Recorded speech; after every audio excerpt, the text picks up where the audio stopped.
ఎక్కుతావా? కూర్చున్నావా? తెచ్చేనా అన్న? తెచ్చేనా? నో అంట. అసలు ఈ పిల్లని తెచ్చేనా అని అడగకూడదు, తెచ్చేయాలి కదా. అమ్మదే తప్పు. నో. ఎక్కడ నేర్చుకున్నావు? ఎవరి దగ్గర నేర్చుకున్నావు? అన్న దగ్గర నేర్చుకున్నావా నువ్వు? రౌడీ బేబీ ఎవరంటారు? అన్న అన్నాడా?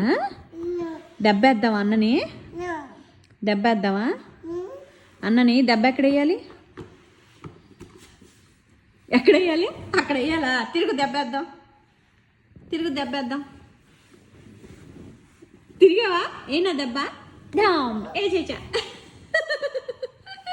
ఎక్కడ వేయాలి దెబ్బ? అక్కడ వేసేయాల దెబ్బ. వేసేయాలి నిన్ను. చిట్టమ్మని వేస్తామా? అన్ననేయాలా దెబ్బ? ఎవరికి వేయాలి దెబ్బ? వేద్దాం అన్నని. దెబ్బ అయినా మరి వద్దా? నోవా? అన్న వేయద్దా? అన్న ఏడు లేడా?